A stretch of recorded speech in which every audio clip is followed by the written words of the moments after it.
Welcome to PHP Podcast. I'm Mike. And this is Orlando, and we're on episode 373, an update episode. Yes, it is an update episode. We love our update episodes because this is where we get a chance to kind of share what's going on in our life, what's happening in the reselling world, what we're doing, what's happening like news with eBay, with Amazon, with UPS, USB, all the things that matter to us. And we are right in the thick of Q4.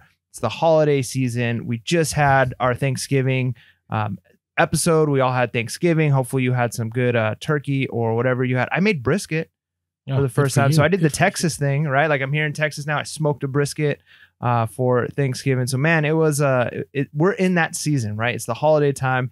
And as a reseller, like this is the time, right? Like this is the chance, the time of the year where so much of our money comes in. And you can kind of gauge the year based off of Q4. You might have a rough, first part of the year, and Q4 might reflect that. It might be a lower Q4 than previous Q4s, but the amount of money you're going to have coming in at this time of year, chances are significantly higher than any other time of the year. So this is good, man. This is the you're so pumped, it, man. Yeah, I'm optimistic, but I'm cautiously optimistic, right? Because sales have gone up. By the way, our Monday mini-sode, you guys were like, hey, what happened to Mike Orlando? We just got busy with life. And so we're enjoying our time of Thanksgiving with our family. So that is dropping on the Monday that's coming up. And, if you're wondering, like, how do I make sure that my item arrives safely for Q4? Well, Ship Tips Part 2 will be dropping on Monday. So, all right. So how are things going? Yeah, I mean, pretty good. Like I said, we're into the holidays. I've got my Christmas lights up. I've got my Christmas tree up. Got some Christmas gifts around the Christmas tree already. And wow. I think that might be an indication. I could be wrong because it's difficult because oftentimes we try to interpret the world based off of our own experiences, right? Mm-hmm. Like, I mentioned a few episodes ago, and a lot of our listeners were actually excited that I mentioned handmade goods and how handmade good that market is going up. But again, I feel like I'm kind of in that world a little bit more now than I used to be. So I see that stuff more. So it could be that it's no different than it's ever been, but because I'm seeing it a little bit more.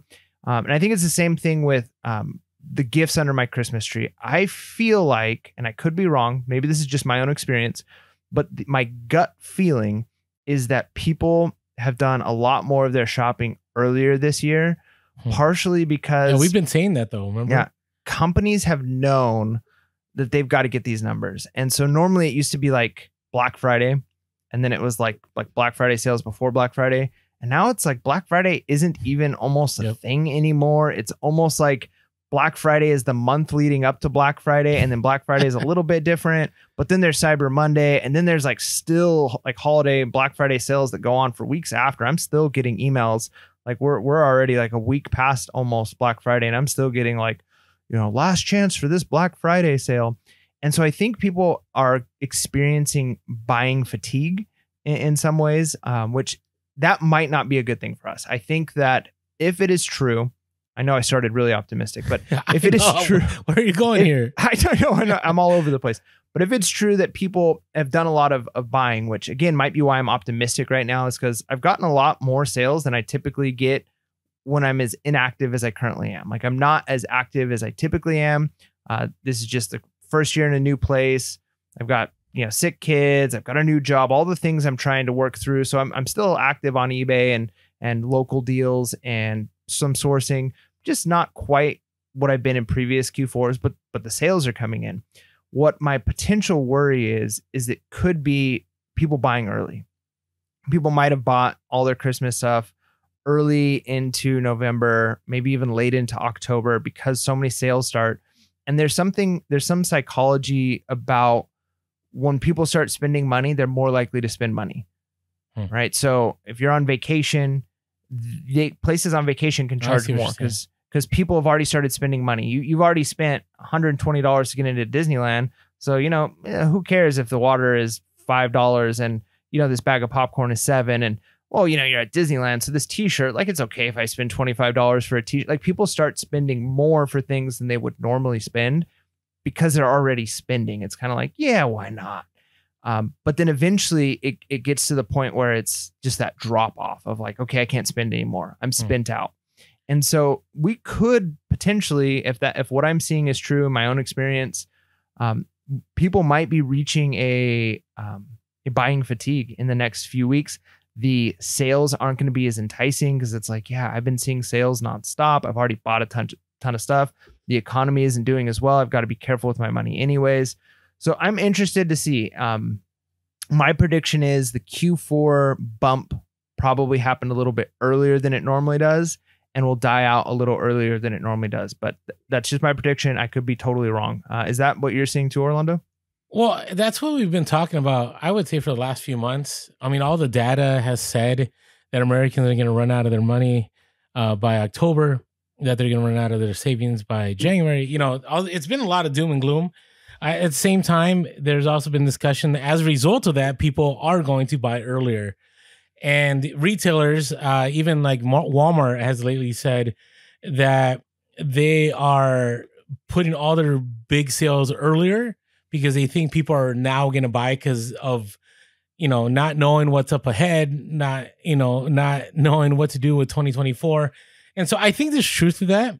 I do recognize, though, on the other side is maybe that's more in the new items, maybe the retail space, where the secondary market, I'm getting the sense that I do think there's going to be an uptick.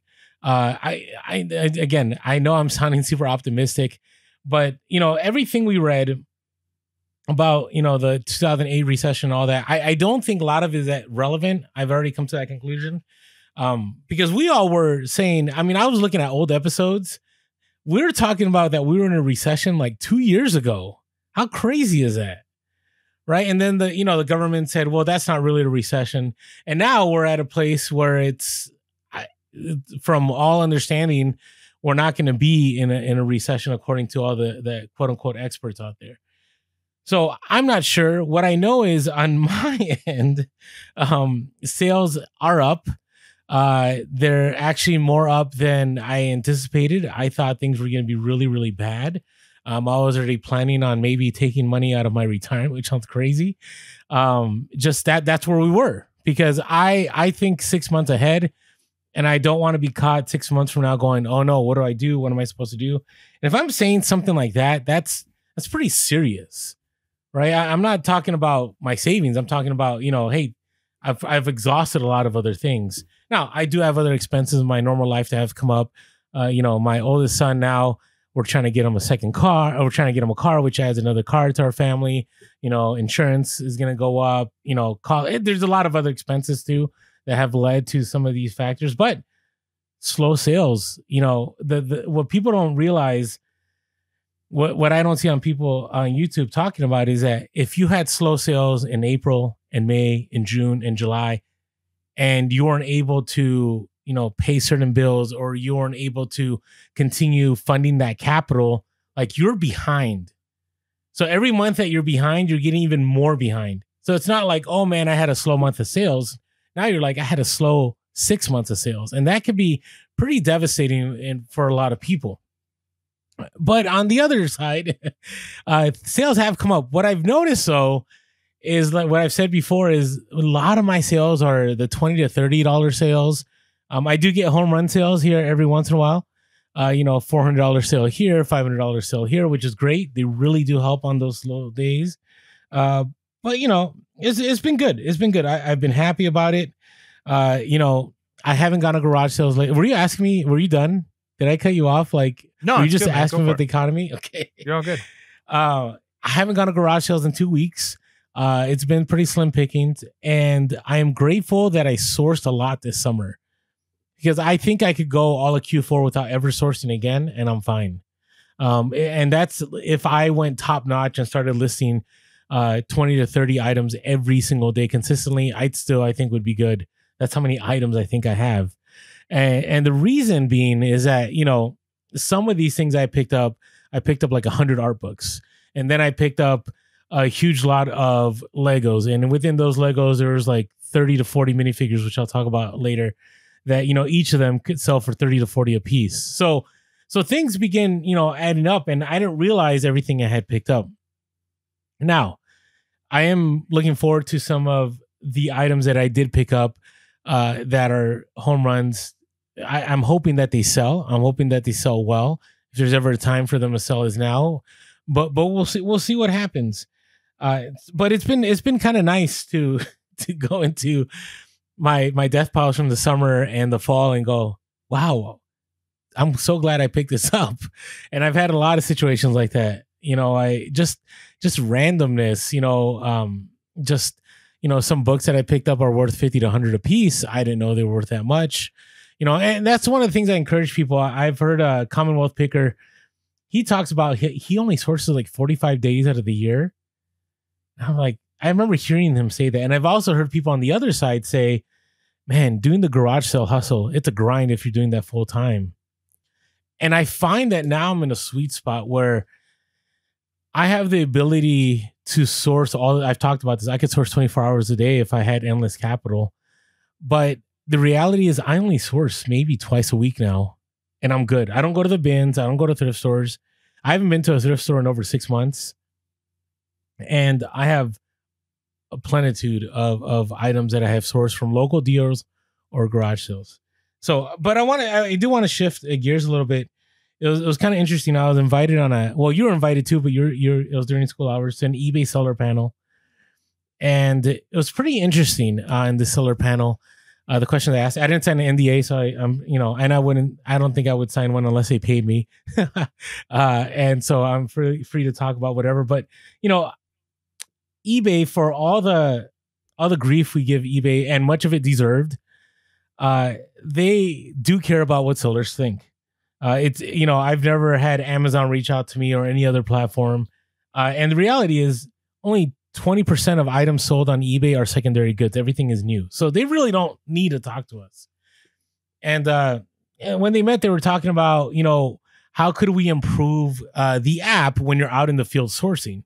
I was like, oh, that's kind of cool. Like, you know, so there was a lot of ideas I shared. One interesting conversation was, how could we get you guys to trust us when we give you the data? And, you know, I can't hold back, but I'd say, you know, if you guys resolved unpaid items, like, I would trust you overall. And I was like, why did I say this? But just got to keep it real. So that's one thing that's been frustrating this Q4 is I had a Andy Warhol book that just sold for $350, non-payer. Wow. I had a vintage, like a creepy doll that sold for $150, unpaid buyer. Like, I get all these big ticket items, and again, some people would make the argument, well, maybe it's better that way that they didn't pay, so then you didn't have to deal with the return. Okay, I see that part. But the other part is, you know, these were international buyers too, and they can't return it, right? According to eBay's new international shipping, unless there's something drastically wrong, like once it arrives, it arrives. And so it's really tough when, you know, you get this high dollar item, you're like, all right, sweet. And you start planning out, okay, when the money comes in, I'm going to do this. I'm going to put this to capital. I'm going to put this to this. And then it doesn't happen. So I brought that up. But you know, one thing we've talked about a lot lately, and it's been the YouTube space, is the idea of sell-through rate. And I don't know, I want to hear your thoughts on this, Mike. I had suggested, what if when you look up comps, you're not just looking up like comps and you're having to like scroll through everything. What if instead it gives you the sell-through rate on the item right away? It gives you, you know, the shipping, like, do people do free shipping? Do they not do free shipping? It gives you some kind of thing of like how long an item takes to sell, right? Is this something that, you know, sells in 30 days, 60 days, 90 days? It'd be beautiful, something like Amazon's ranking system, but I think that's proprietary information. Yeah. I would say, in my opinion, I know you're kind of adding more. Yeah. There's a lot. There. So I'm glad you stopped me. But in my opinion, I think it's kind of what makes the data point of what we're doing, or the trying to figure out price points and all of that. It's what makes it the art. I don't think you could actually I mean, you could potentially come up with a system, but the problem is everybody's system is going to be different. Like if you've been into the stock market or you've been into, Forex trading or anything like that, everybody's got their own system. When you see this, then you have this, and everybody has the same data set to work with, but everybody's doing different things with it. And I think it's the same thing with, an item. If I were to look up, a certain type of mug and I were to see, on Terapeak or on eBay, the similar solds of this mug, and maybe some have different features to it. Some do free shipping, but the ones that have free, there's so many data points that I'm looking at that like maybe you could come up with like a basic system and say like, okay, like this is an A-rated item. These items typically sell at this, but that doesn't mean like you might have a version of it that's like a better selling version, or you might have a version that there's so many factors. I think that because we're not dealing with brand new sealed items the way Amazon system works a little bit easier, because a 10 pack of box of Kleenex is going to be a 10 pack box of Kleenex, no matter what, where you're getting it from. Whereas the collectibles that we have are very different. Like I could have a collectible vintage toy. You could have the same vintage toy, and John over in, whatever Canada could have the same vintage toy, but all of them could be slightly different from a different model of the, a different print, a different condition. And so it's really difficult to, I think, to come up with an exact, all of that information and say, well, this is the ranking on this item.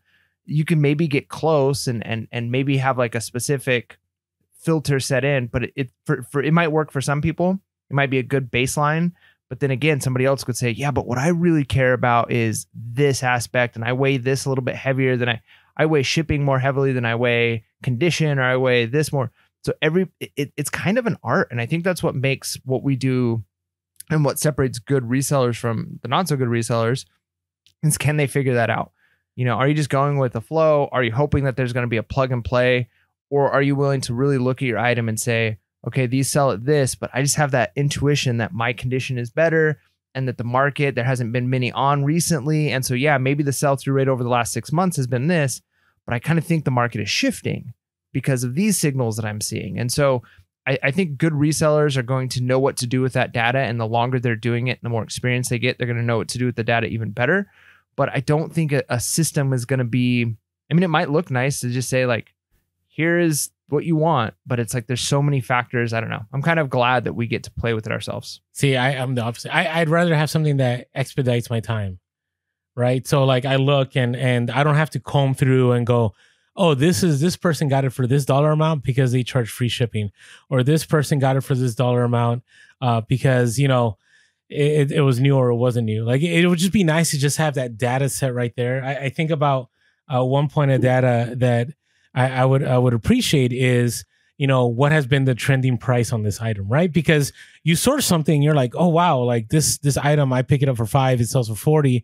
And you're like, wow, that's great. But what if it gave you a chart of how the price was the last 90 days and you're at the like lowest point right now, which means that it's probably going to dip even more, right? If there's more supply that's entered into the eBay, economy. So I just think it would be nice to be on the field. I do appreciate eBay thinking about that. I brought up the idea of that best offer.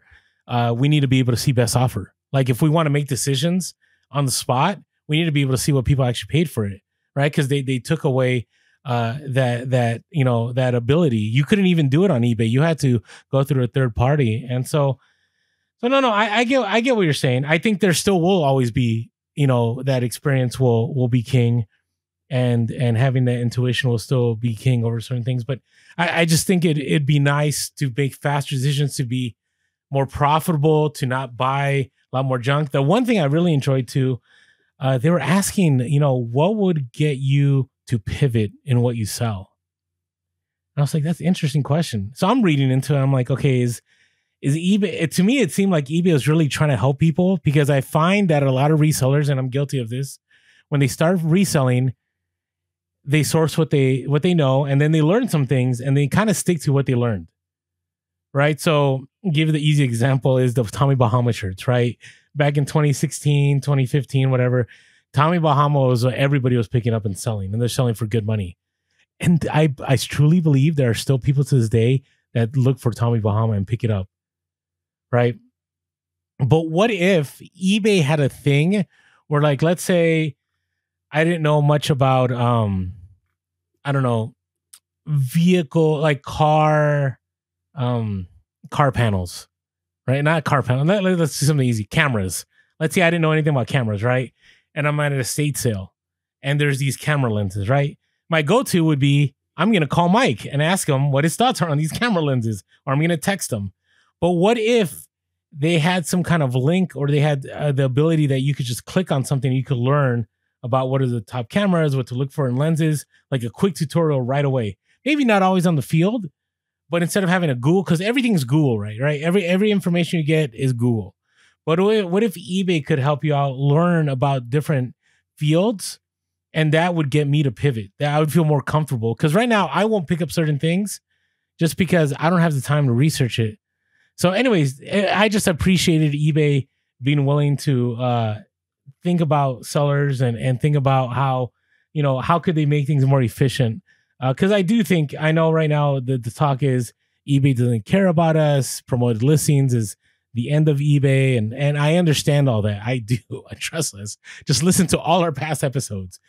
But I do think eBay does recognize that there's a base that they need to maintain, and they're looking to help that base and improve what they have for sellers. So that was my meeting with eBay.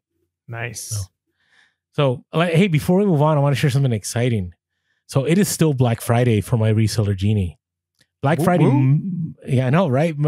Black Friday may have ended the day after Thanksgiving, but they have an ongoing promotion, 50% off the first month. If you're new to My Reseller Genie, you can use the link below. If you're wondering what My Reseller Genie is and you're listening the first time, it's a bookkeeping software. If you're a reseller, one of the worst parts of reselling is bookkeeping. Sometimes people recommend Excel sheets. Sometimes people, talk about you should get those cash receipts and go to garage sales. The beauty of My Reseller Genie is, number one, it imports all your info from eBay. So if you got to do taxes, it breaks down the shipping, it breaks down the fees, breaks down that information. So you just have to turn that over to your tax person. Also allows you to look at your numbers, your profit and loss. It allows you to take a look at, how much you paid for inventory at some point, how much you're making now, and so on. So right now, the deal with My Reseller Genie is 50% off the first month if you use our code PureHustle50. And that is good until 11:59 p.m. Eastern Standard Time, December 7th. So if you're listening to this, you're like, oh no, Black Friday passed. It's okay. The deal is still on. Go to our link, use our code PureHustle50, and you'll get 50% off the first month. All right, you got some random stories here? Yeah, a couple, I guess, quick ones. I mentioned, I think, as a Bellow, had to have been months ago now, Pottery Barn plates or bowls, or whatever dishes, and really any china or any dish could be valuable, if it's the right brand. I mentioned Pottery Barn because it's one of those accessible. A lot of people can get it, but it's still high quality and expensive. So it's not so rare that you're never going to see it. You're going to see some Pottery Barn, but it's still pricey enough. And what I've noticed is people break a plate, people break a bowl, they want one to replace it, and they're constantly changing their stuff. My wife had a set of Pottery Barn dishes that we got for our wedding. And over the years, now we have several kids, and just, we're going on 13 years of marriage. A couple of the plates have broken, and we didn't have, we had still, 8. Wait, did you just say you went through 13 years of marriage and some plates have broken? People can jump to conclusions. Oh, gosh, that sounds terrible. Yeah, no. The point, my wife and I have never thrown plates at each other, I promise. All right. Just wanted to clarify that. Thank you for clarifying. Yeah, that could have been bad. The plates have been broken because years have passed, right? Like, we've used plates. They've fallen in when we're washing dishes and stuff. So, mostly I think kids. I think I broke one of my kids broke another one. So we had 10 plates, 2 of them broke. Now we have 8. And we do a lot of hosting. We have people over to our house, and it was just kind of like, man, we have 10 bowls, we have 10 of everything else, but we don't have the plates. So my wife found new plates she wanted. We bought new plates. My mom gave some money to my wife. So we got a new plate set, and it's like, what are we going to do with these ones? The reason we didn't buy the 2 other plates, and I tried on eBay, they were expensive to try and find the versions we had. Well, again, slow sellers though, if we're trying to like get those top dollar. So we potentially like, I mean, there was only a couple people that had them listed and they've got them listed for like $45 for one plate. And then I'd have to wait for the next plate and who knows what I'm going to pay for that. So it wasn't worth it to me to buy it at that price, like hope to maybe get the 10th, but maybe spend over $100 just to get 2 plates. So we decided just to throw them up on eBay. Well, they sold the other day, which was really cool. We ended up making like $250 some off of these plates, which was really nice. They also, we listed them individually, but we listed them. You could buy multiples and you got a discount for each one you sold. Now, where it got a little sketch was the packing. So we had 2 boxes, one that the plates went in and one that I floated.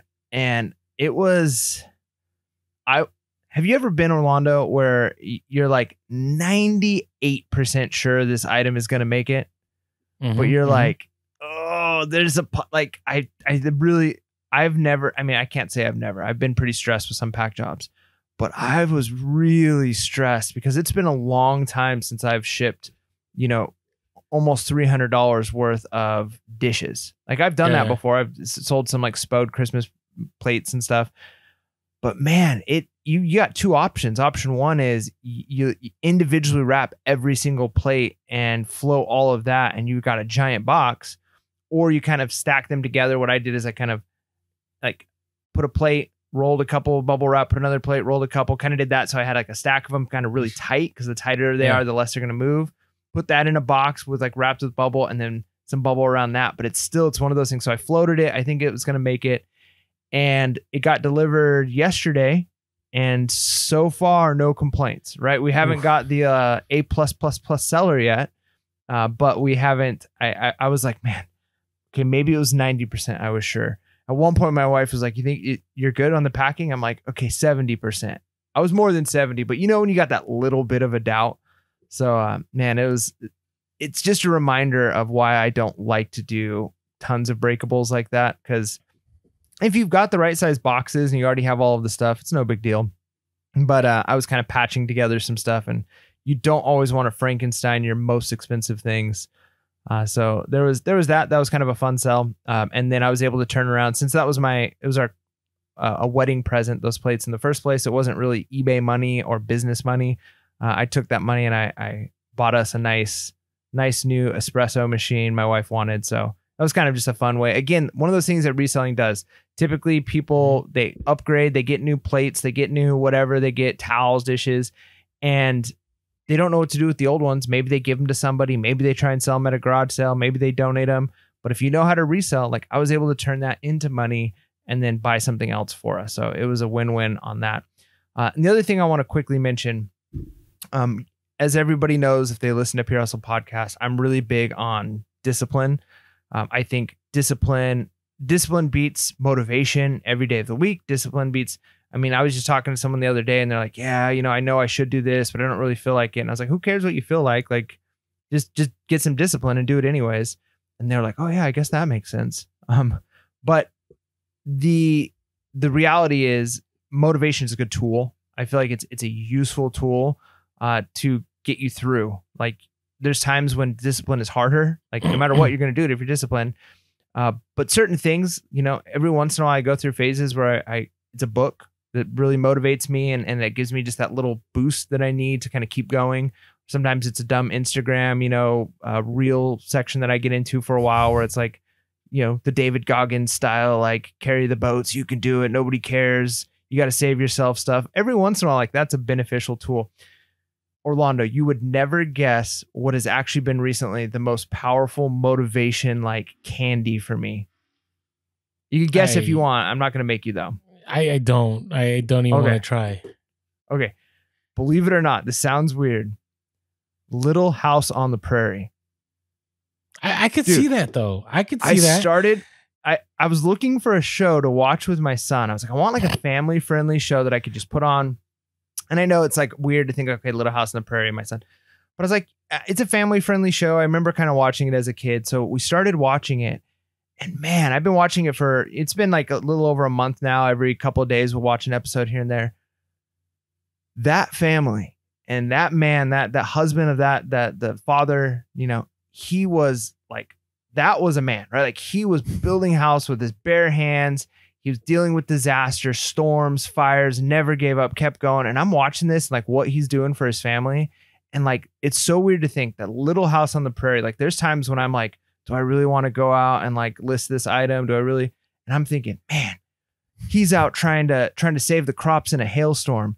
His house burned down. He had to start over. Like, of course I'm going to go out in the garage and list this item, right? I'm doing this for my family, you know? So like, it's crazy that sometimes that kind of stuff helps. So anyways, it's a random story because you can get motivation from anything and it is very useful. But I recommend, if you haven't watched Little House on the Prairie in a long time, our listeners to go check it out, because when you see what people have had to do in order to be successful in the past, the kind of work that people put in just to make it, it definitely gives you a different perspective on our struggles. And, you know, man, I'm going to miss watching this show if I go out and do this work. It's like, who cares? Work. Get it done. No, there's something to be said about that. And, you know, it's funny because I feel like the older I get, the more I try to live out of a city, like outside of the city, right? And you've been into the homesteading stuff, and I don't want to go too much into it, but there's something to be said about it, you know, like building with your own hands. I mean, this is why I love eBay too, because it's something, and we're not building with our own hands, but in a sense we are, right? We're going out there, we're sourcing, we're finding items, we're learning, and we're providing. And so I understand that motivation. So I totally get it. Yeah, I see where you're coming from. All right. So mine isn't as, as light as yours. As weird as that. No, I don't think it was weird. I get it. Like I understand. Because at the same time too, like, you know, we sell on eBay, but it's not really independent, right? We do. I mean, the algorithm is our master, right? We have to, you know, keep listing. We have to keep shipping out on time. Like we still clock into eBay, you know, so homesteading's a little more, but eBay gives you a lot more freedom than a 9-to-5 would. So, all right. So, hey, I just want to share this with you guys. Two things. One is USPS. I don't know for whatever reason, but lately they've been showing tracking that an item's arrived, and I get messages from buyers saying, hey, I checked, my item's not here, but tracking says it does. And my message as of late has been, hey, give it another day. Sometimes USPS, you know, shows delivered for whatever reason, and it should be there tomorrow. And sure enough, every single time, hey, thanks so much, Rolando. I mean, it makes me look good. They're like, hey, you really know what you're talking about. Appreciate it. It was in the mailbox, blah, blah. So, you know, just be aware of that. You might be stressing. Sometimes you're quick to give that refund. Don't give that refund. If it shows delivered, your part is done. But give it a day or two. Let the buyer know that, hey, it's a busy holiday season. Sometimes, you know, the post office accidentally believes they dropped something off, but they're not going to do it till the next day. And so be patient on that one. Now, this other story kind of made me upset, but I'm glad I read it so I could share it with our listeners, and my friend is probably listening. So one of my good friends from college, you know, I've mentioned him before. He was the original eBay guy I knew. He was listed on eBay in 1999 when we were in college. He was killing it. Well, his sons now, right? His sons do the same, but they've been doing local deals. And, you know, local deals can always be kind of sketch, right? I mean, I just recently sold a loft bed that I finally decided to get rid of. And luckily, I'm in wherever we meet is in a very public place. You know, the police are always there. And so I never stress about it. Like if somebody, I mean, listen, I'm not going to be chasing anybody down, but I don't need to. All I have to go is I have to pull like the Home Alone guy, the guy that tried to get Kevin for stealing a toothbrush, like officer. And then, you know, somebody will be right there and take care of business. Well, my good friend, his son has been selling stuff locally, and he had a sweater that he sold on a Facebook Marketplace. And the couple pulled up to the house. My buddy's in his living room watching the interaction, you know, go, hey, and his son, he's a teenager. He's not like too small that he needs help. Like he can go out there. And he's watching this from his living room window, I believe. I can't remember what room he was in. And he goes out there. It's like a $200. I don't know if it was a vintage sweater or if it was, you know, streetwear, whatever it was. The car pulls up, you know, the exchange of money is going to happen. The lady in the passenger just snatches the sweater. The guy guns it, takes off. And I'm like, man, like the audacity, the boldness, because my buddy is rich. My buddy could destroy these people. Like he could like he could have run out. You know, if he had the time, he would have gotten out there and it would have been over.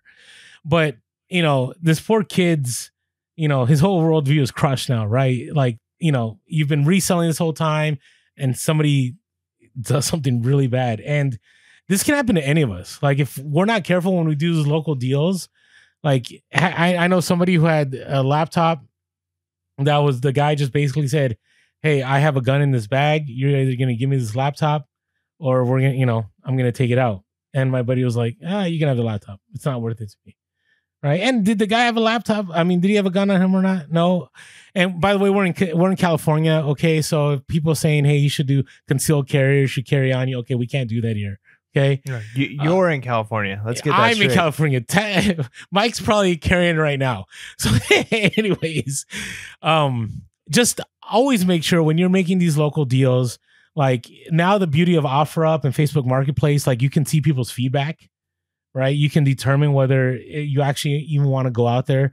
If you go and you see the person and you don't feel like it's a safe interaction that's going to happen, like walk away. That happened to me last year. I was going to buy something, I was sourcing something, and it was in downtown San Diego. If you guys don't know, downtown San Diego is like Mad Max. Like fires are everywhere. There's, you know, a bunch of, you know, there's a lot of transient population. And I remember I saw the item and the guy was holding it.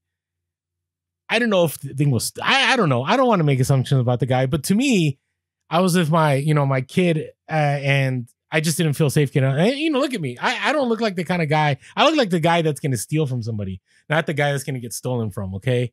Just saying. But I didn't feel safe. And you know what? I saw the guy, we made eye contact, and I just kept driving. And the guy blew up my OfferUp. He called me all kinds of names, expletives.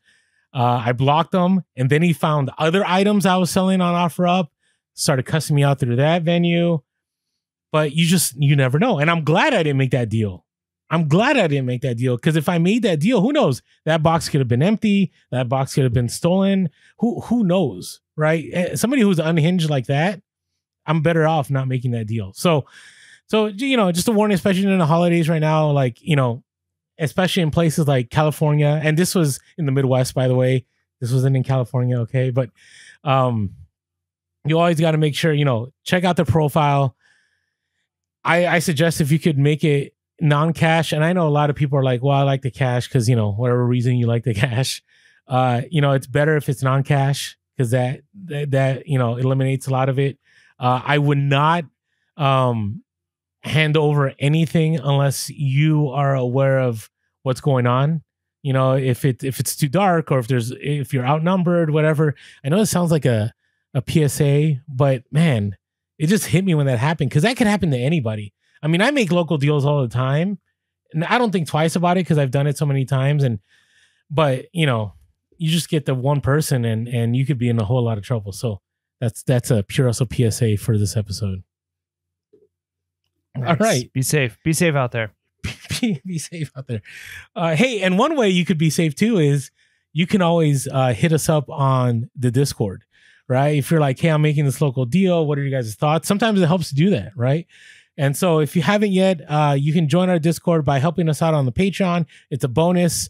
You're not paying for the Discord, but you're paying you're paying up on the Patreon to support the podcast. Allows us to get the equipment that we need.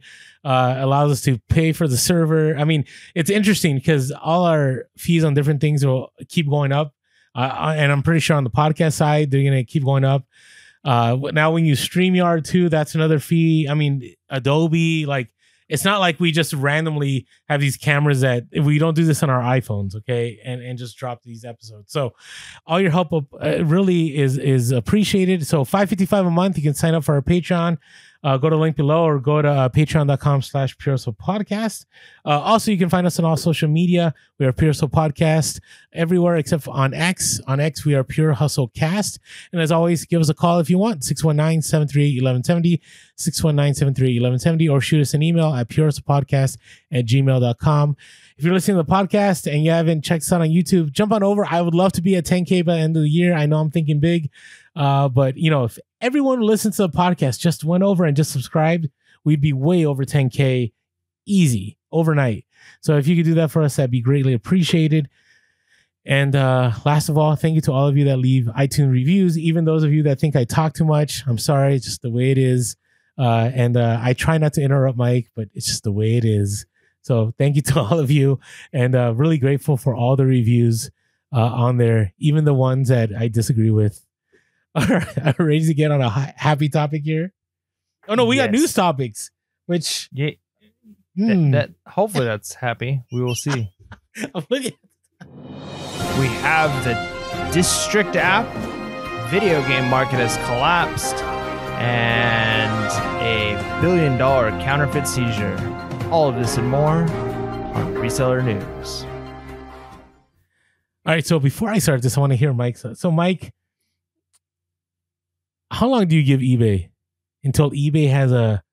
I know you're the guru. Okay, you know everything. Okay, I know everything. Everything. How long do you give eBay until eBay finally has a competitor that's going to put them in trouble? Or do you think that's already happened? I think it's already happened. Like I think it's like I said. I think companies are taking vertical slices out of eBay. I think eBay has got the horizontal game. They cover tons of categories, and I think all of these little companies come in and just take out little slivers of what eBay is, and they do that sliver better.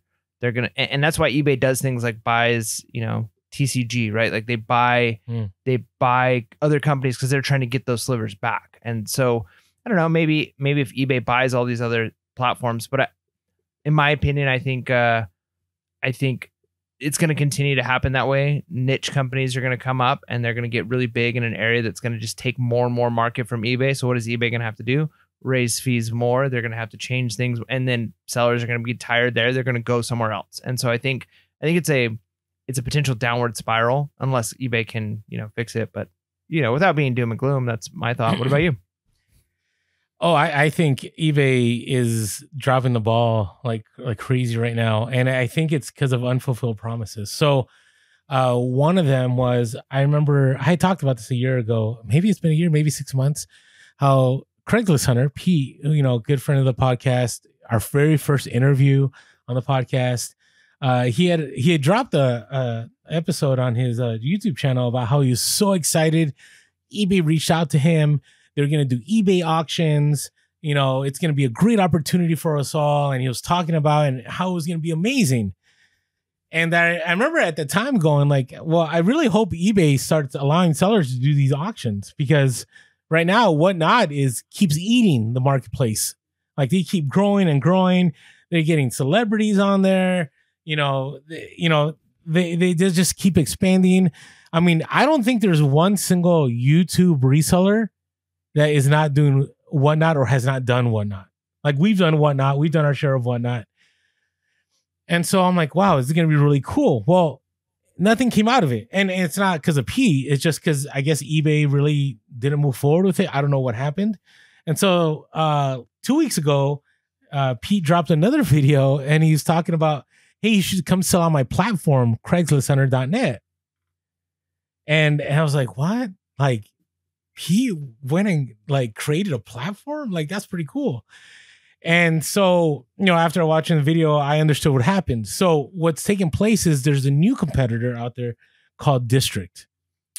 And District is a new app. And what District has done, and they're doing really well, is I think they've reached out to big influencers and they said, hey, why don't you create a platform under your name and you have sellers under you? So for example, sounds like a pyramid scheme. I mean, I don't know, but that's what it sounds like, right? Like, no, Pete would never be a pyramid scheme, but I'm just saying that's what it sounded like when you said sellers will be under you. No. But like crazy, is their name Crazy Lamp Lady? Is that? Oh yeah. Or is it Lamp Lady? Mm-hmm. I don't want to call her crazy if that's not what her name is. Yeah, but, I think it is, but maybe okay, not. All right, okay. But she also had a video that said, I'm moving away from eBay. So I watched it. I'm like, what? Like, why are these people leaving? Like, is there something I'm missing? Sure enough, she has her own like District store that people are under. So like right now I go to Pete's store, and if you type in Craigslist, I'm giving them free promo here. If you go to CraigslistHunter.net, it'll take you to a website, and Pete has a welcome video and he has an about, and he has 326 sellers under him and 1,280 members. And I'm like, wow, like here we go. Like another platform that is taken away from eBay's marketplace. And on this platform, it's not perfect, right? They have a lot to work through, dealing with returns, international shipping, like, seller protections, all that stuff, right? They're not where eBay's at. But again, it's another place that people are now going to go sell. It's another place that people are going to go buy. And I really wonder if eBay had done this auction thing with Pete, and maybe they had and I missed it. But if they had done this and they had pushed this and they had, opened up auction selling to sellers, I don't know if that would have been the case, right? I don't know. But now you have another platform and they've done a great job. They've opened it up. And so what happens is, people buy into a name, they trust the name, right? And based on who that name is, people can now apply, say, hey, can I sell in your store? And or your company or whatever it's called.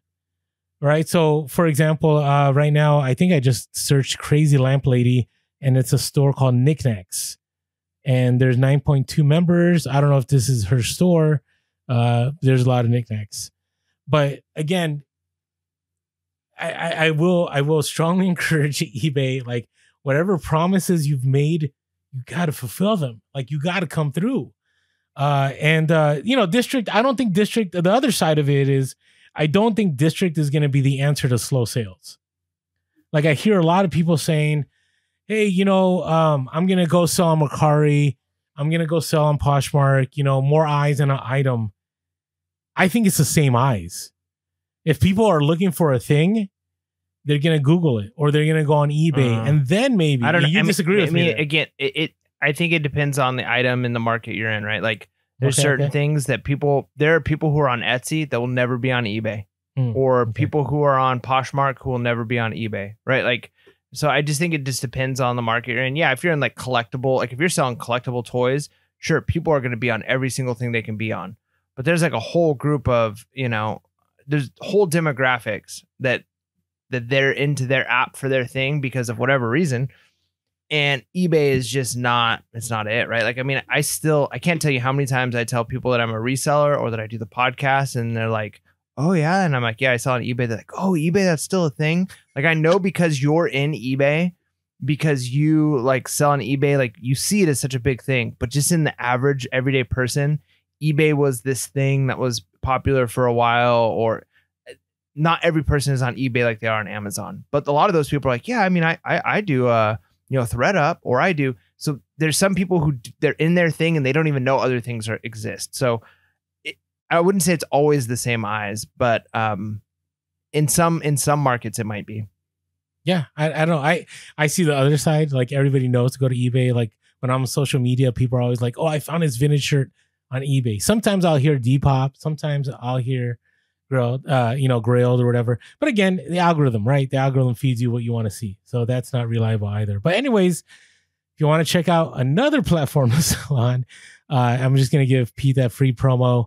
Go on over. You can actually, you got to get, there's a whole approval process that people have to approve you, but you can auction stuff out.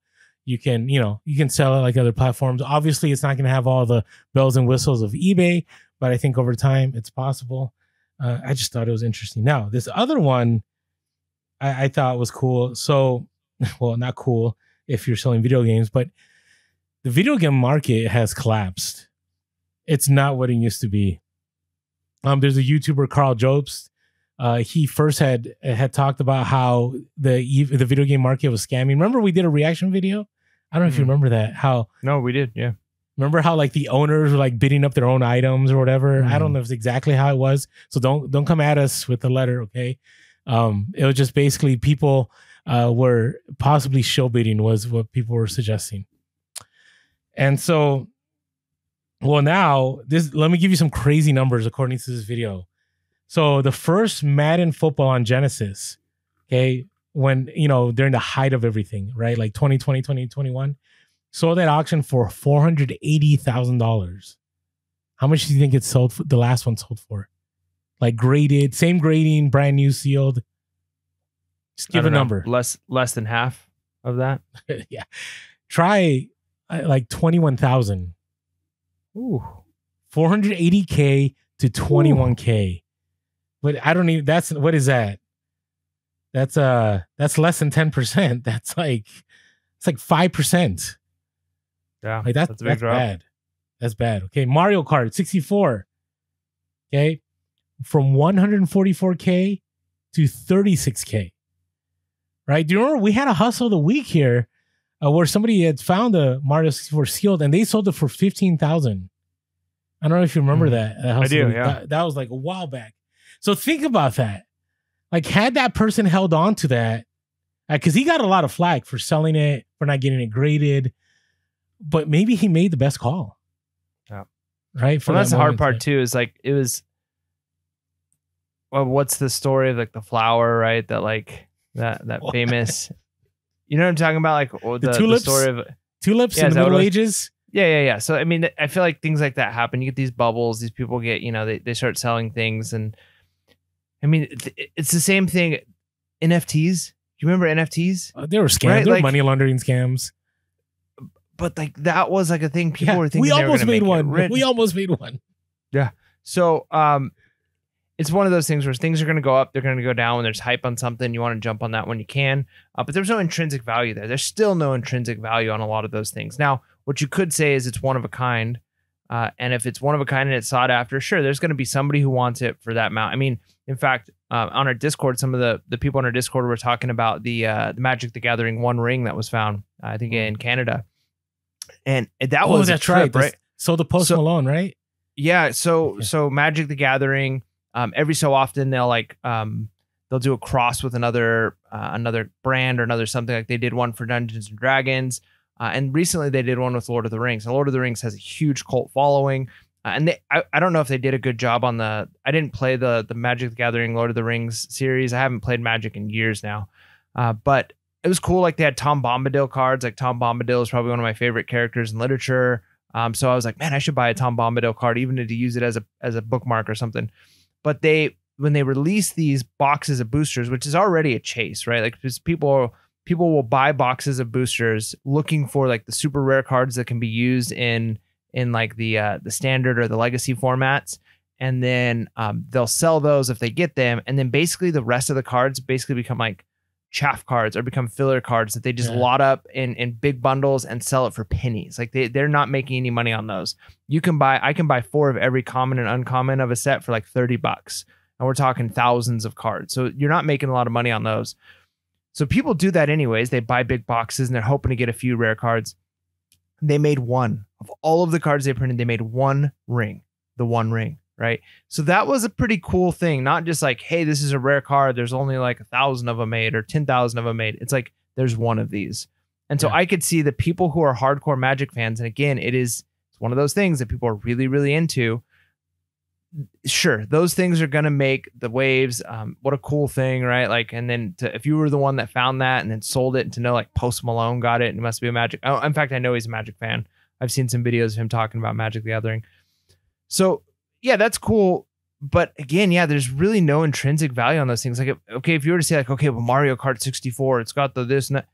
I can get an emulator and play Mario Kart 64 on a $10 emulator on my computer right now. Like if it was just like, I want to play this game.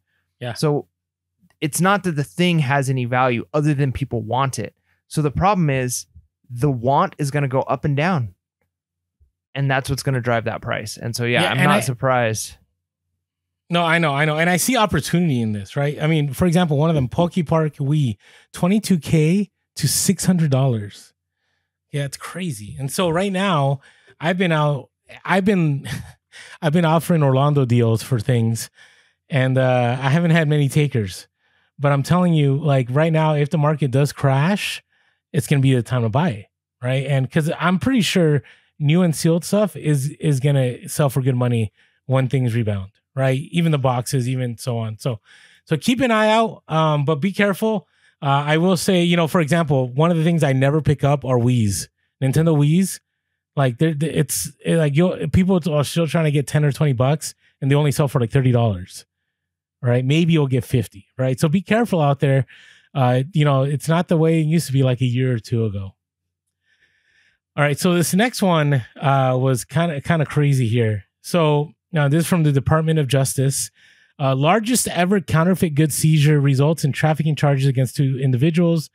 The United States District Attorney announced the seizures of approximately 219,000 counterfeit bags, clothes, shoes, and other luxury products with a total estimated manufacturer suggested retail price of approximately $1 billion. All right. And they found these in warehouses in New York. The funny thing is at the bottom, they put a side note. They put the street value of counterfeit goods typically is significantly lower than the MSRP. It's like, well, yeah, because people are trying to like fence stuff and they can't get full retail because they have to sell in the secondary market. But I saw this and I'm like, this is another reason I don't try to get high-end brands, right? Some counterfeits are so good. So good. And the other side of it is some people don't care if they get counterfeit goods. If they're like, hey, I can get, a bag that's worth $1,000 for $500 and it's fake and I know it's fake, but it looks just like the real one. Like I'll get it, but that's a dangerous game because what happens, the market gets flooded with those because people are buying and selling. And so I was like, all right, I'm glad eBay has their authenticity guarantee, which at times it works against us.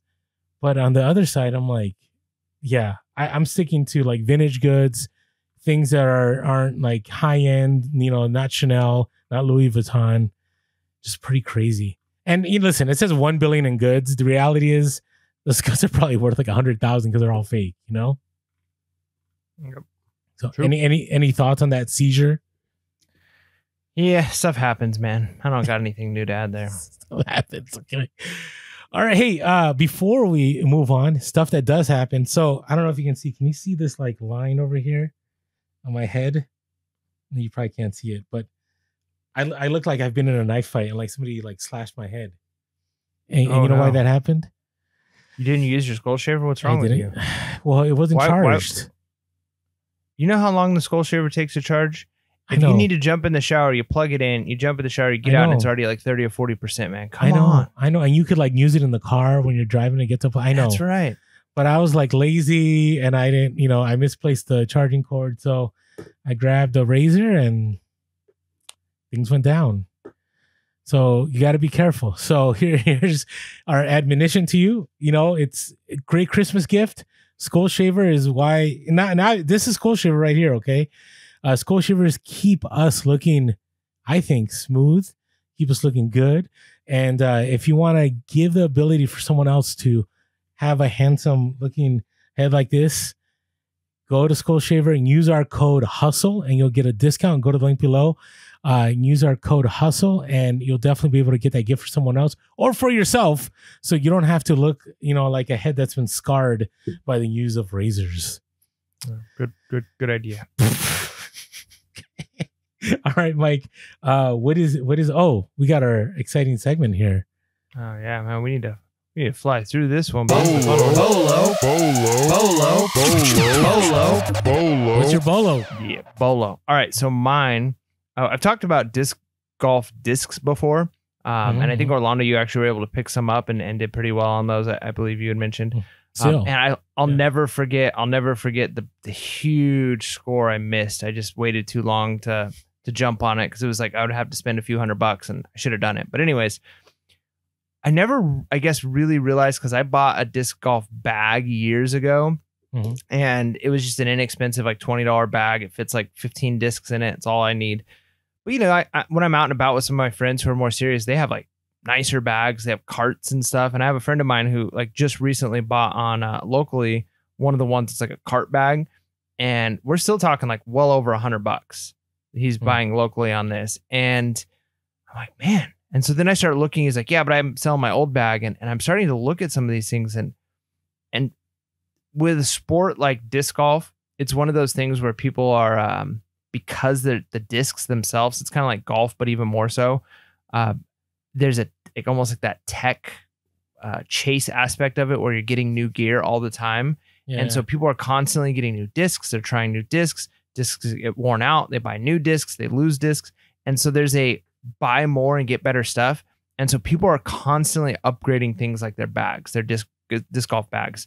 And so you could potentially score some disc golf bags at a decent price if you're willing to keep an eye out for them, on whether it's locally or maybe at some garage sales. And the resale value on them is shockingly high, right? Especially if you do local. I haven't really spent a lot of time looking at on eBay, but I'm assuming if they go for what they potentially can go for locally, that the eBay sales are relatively high as well. So it's not just the discs, but the bags can do well too. Yeah, no, I agree. I mean, every time I pick up discs, I'll pick up the bags too, because people just want to carry. And sometimes people want to pay less than retail and they're willing to buy them. So mine is interesting. When we think of Legos, sometimes we think of like the sets, or we think of the trending sets. There's also that Boba Fett that's worth like $3,000 if you can find it. But there's a lot of Lego minifigures that sell for good money that you would easily discard, or you would end up selling in a lot. And listen, with Google Images, you should always run the minifigure through a Google image, because you never know. So I ended up picking up a whole bunch of Legos. And I find that Legos that are bigger, like minifigures that are big minifigures, you should always look those up. I just recently sold one that was missing pieces, and I paid $20 for the slot. I sold that one for $40. Okay. And that's with missing pieces. Okay. I sold, if you get vintage Star Wars Legos, okay, they may not be, Chewbacca or Luke Skywalker, but they could be like those super unique ones that people are looking for. Like those could be worth money. So I just recently sold, actually I sold two of them. One didn't sell for as much. One ended up selling for $11. That was a Greedo. I sold a Greedo. But I also ended up selling another one. I'm trying to pull up the name of it. And it ended up selling for $27. And you're like, oh, that's not a lot of money. But if you have a whole bag of minifigures and they're all selling for like $20 a piece, like you could end up having a hustle a week. Another one I sold was a Lego Star Wars Ayla Sakura. I don't know. And I just one of those things where I almost lotted up all these Legos and sold them as a lot. But I'm like, you know what? Let me see if I can run these through Google. And I was like, what? This one goes for 40. This goes for 30. This goes for 20. And sure enough, I ended up, selling them individually, and they're easy to ship, right? Doesn't take much. I just put it in a bubble poly mailer that I have, and it's good to go. So keep an eye out, for Lego minifigures, especially vintage ones. And the ones that are, to me, that are easy to go, like there's no value, are the ones that just look like a generic minifigure, right? Like the construction guys or the Lego City guys. Like those aren't worth. But if they're like tied to Star Wars, that's the main one. If they're tied to some kind of franchise, it's always worth looking up, because you never know. People maybe are trying to complete their set. Okay. All right. Hey, so what are you looking forward to here, Mike? Well, I'm looking forward to seeing sales continue to rise before we hit Christmas, and hopefully it's a good sign. I would hate for my earlier prediction to be correct, and for us to have kind of seen the bubble and then sales to drop. But either way, I'm looking forward to some more sales, and then honestly, a little bit of a break. Right, Christmas time's coming. I know Q4 is always one of the busiest time for us as resellers. So whether you are part-time and kind of take your break during the Christmas season, or if you're full-time and you kind of take it during that January season, I'm kind of looking forward to wrapping up this year. 2023 was a little bit intense, and I think hopefully going into 2024 with more realistic expectations might be beneficial. What about you? Yeah, it's kind of the same. I'm looking forward to some good sales for the next 3 weeks. I'm kind of on the other side. I do think sales are going to be higher for people that sell secondary and goods than usual. I've been saying that for months. I hope I'm right. and I do think it all depends on what you're selling. I will say that right now in my inventory, I still have some of the same old stuff, but I have a lot of more unique pieces. I have, tickets to college championship games. I have pieces of art that I've picked up. I have, all this stuff that normally would not be in my inventory that in the last few months I've been able to pick up. And so I'm hoping for those high dollar ticket sales. And I'm also looking to just listing inventory that has been sitting around for 2 or 3 months, and just moving all that through and seeing what I can do with those. For example, I have 42 Swatch watches vintage ones that I bought from Flip for More. It was one of his hustle of the week, and I still haven't put batteries in it because I haven't had a time to go visit my family in San Francisco. So I'm looking forward to hopefully doing that here soon. Maybe it'll be in end of the year, but I'm just kind of excited about the opportunities. I have found a bunch of 1960s black light posters that I never listed. Unfortunately, I tore one of them while listing them, and I probably lost $100. But that's on me. I should have listed them right away. And so I'm looking forward to going through all the stuff that I've sourced. And again, who knows what will happen in garage sales in December. I do remember I had some pretty good hauls last year. I know that sounds weird for people in the Midwest, but there were some decent hauls last year in December for me in garage sales. So, hey, hope everyone's doing well. Hope sales are coming through. Listen, just keep doing, right? Keep listening, keep shipping on time, source those quality products. It's Q4. If there's ever a time to sell goods, it's now. And with that being said, make sure to be real, be relevant, and be reselling. Peace.